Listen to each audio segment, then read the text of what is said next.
Have you ever struggled with time management and consistency?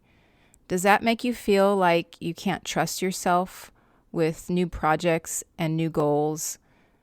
I know this feeling all too well, but there's one thing that has worked for me over the years that has allowed me to move forward in my goals without feeling too overwhelmed.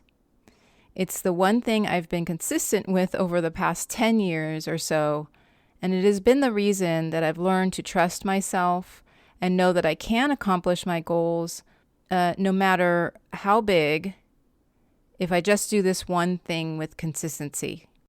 This is what I'll be talking about today in episode 16 of the Homesteading for Beginners podcast. This is the Homesteading for Beginners podcast, and I'm Mona Weathers, your homesteading mentor and coach. If you desire to establish a solid foundation for your homesteading journey, then you are in the right place. I'm here to show you how in a way that is healthy for you, your family, and your community. I'll share stories from the past 20 years of my own journey and offer you actionable steps you can take to start and maintain a healthy homestead.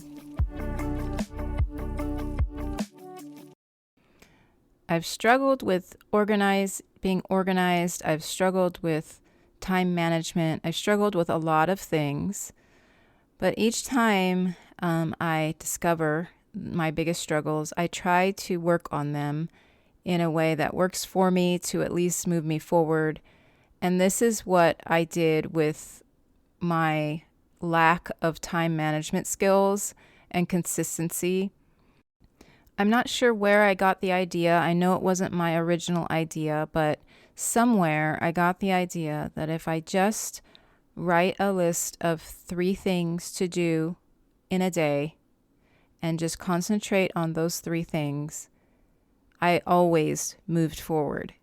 So it didn't matter what I was doing. If it just needed to be the top 3 things of the day, if I could just mark those off, I always moved forward. So that's my trick. There it is, the end. No, but I really did, that is really how simple it was. So what I did was, in the midst of being a mom, homesteader, homeschooler, a homemaker, mom, I was like so overwhelmed with all the things I had to do every day. And that overwhelm kind of can block any productivity if you feel overwhelmed, just the overwhelm. But if you break down the most important things that you have to do, if you at least get those done, you have this sense of accomplishment. You actually did move forward in your day, even if it didn't feel like it, and you have proof of it by just looking at it. So I created this.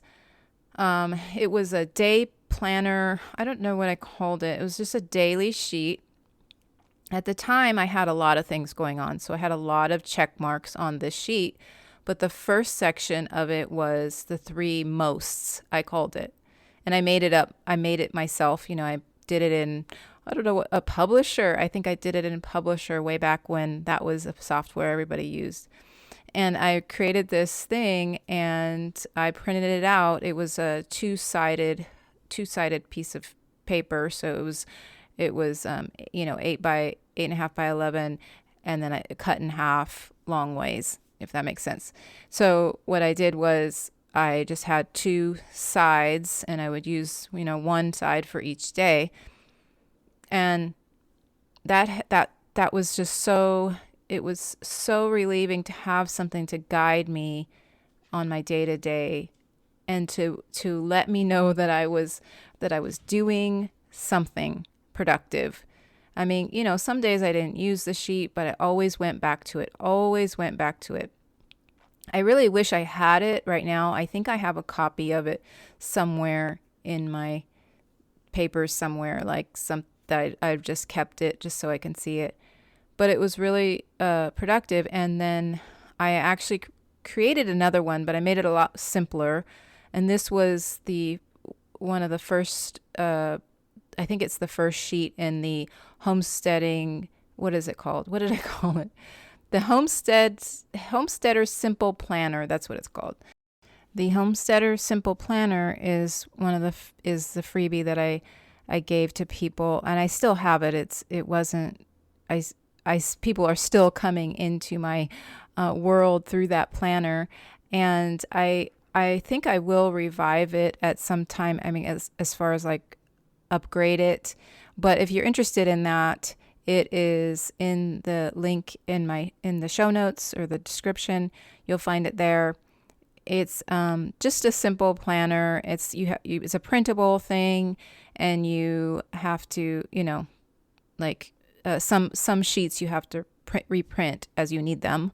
Obviously, most of the sheets do, except for the one that is the year.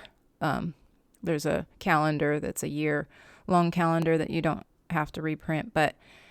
So it's kind of a mixture of a lot of things in there. There's some chore charts in there and that sort of thing.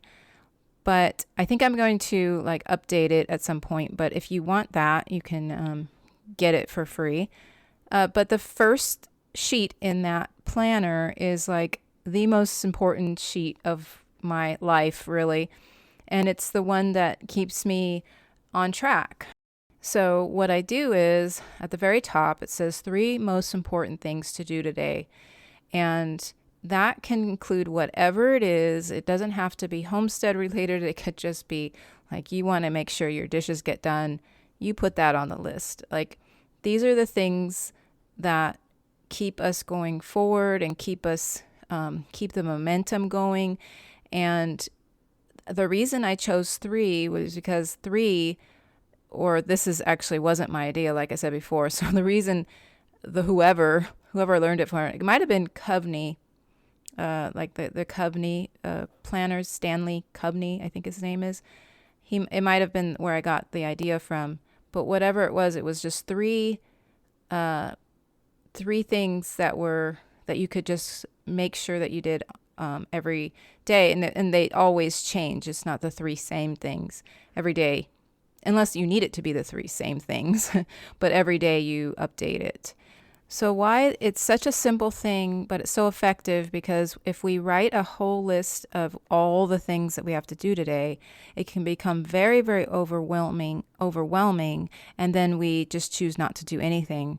So I don't know if you're like that, but if you like lists, but you're afraid of them, a little bit afraid of them because they are overwhelming to you, just cut your list action items, the things that you do in that day, down to 3.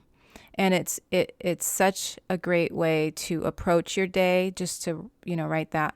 But my freebie, my little planner, also on that same sheet, it's called the daily planner. No, it's called the daily routine. And on there, it also has a section to add more things for your list. It has a morning routine section, which you fill out the things that you want to do every morning. It's great to have a morning routine. If you already don't have that, that's a great thing. But the other part of it is at the bottom of this sheet, it has a section to write what's for tomorrow.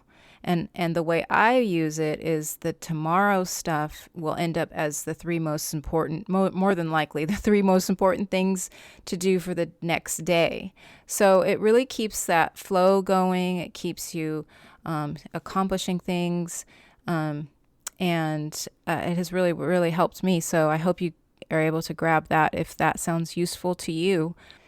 In my community, my private community for beginner homesteaders, we have been going through the Homesteading for Beginners workbook, which I also have available.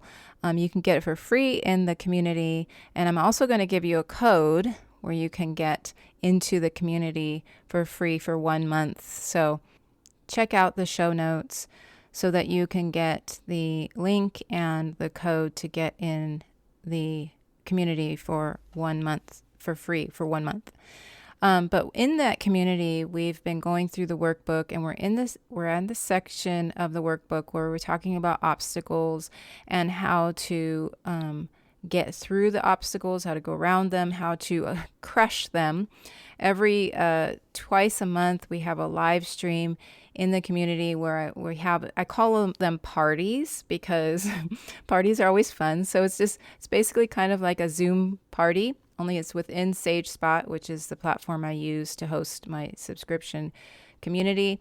And we have this party, which is just basically a Zoom, and we're all in there talking about, I'm giving a little bit of information, and then I get feedback from the community members. So we were talking about, we had this, this obstacle crushing party where we're talking about obstacles, and the time management issue actually came up from one of our members. And I was just mentioning how I use this daily routine sheet and how it has changed my life. So that's why I decided to bring that up today, because I'm sure there are others out there that are dealing with the same thing. And something so simple as to just do 3 things every day that move you forward. Normally on these episodes, I don't like to add too many things for you to go and do in the episode, because I don't want to make things overwhelming for you. But I did mention the Homesteader Simple Planner, that it will be the link in the show notes. And I also have the private community. If you're just looking for more support, you really want to get your homesteading going for 2023, and you need some guidance.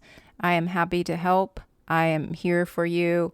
There's some things that, as me being a homesteader over 20 years, that I know that come very naturally and simple in my mind. And then someone will ask a question, and then I realize these are questions lots of people have, and they need a safe place to ask these questions and not feel like it's a stupid question. So that is another reason our community is so great. It's for beginners. It's for beginner homesteaders who need more guidance and who just want to know how to get started. So these are a few people have never even done anything homestead related, and they're just getting started, and a couple have done a couple of things that are homesteading related. So it's a great community, and I hope you can join. Remember, the link is in the show notes. But and then there's also, right now, I mentioned in the last couple of episodes that I'm doing this challenge for the Grow Income in 2023 challenge, which is launched, but it's not too late to start. And I have a few people in there, and I'm really excited about this, because this challenge will get people who want to get started with actually generating an income, which, like I said before, is a huge pain point for a lot of homesteaders and homestead dreamers. So it's as simple as starting an email list. A lot of the things that we think are going to be difficult are actually not as difficult as we may think, at least getting started. I recommend starting an email list before you start a website. So that is the thing that I am teaching in the Grow Income in 2023 challenge. But it's really a grow your email list challenge, which I've mentioned before. So if that is something that you're interested in, look, there will be a link in the show notes. These are all things I want to get to you so that you can get started. Like, let's not let 2023 be the year that you wish you had done more.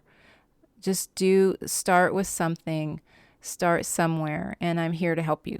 And then the last thing I'm going to mention, so I'm throwing a few things out there for you, but I also wanted to make sure, if you're new here and this is the first time you've heard my podcast, or you haven't heard the first 5 episodes of this podcast, then go back and start at episode 1 through 5, and I have the Homesteading for Beginners checklist that is also available to you, and I walk you through all of the things that are in the checklist in episodes 1 through 5. So that's another thing for you. It's free, but I got the question asked a lot, how do you get started? And the checklist was my best answer. So I came up with that checklist for those of you who really want to know how to start your journey. Okay, that's all for this podcast episode.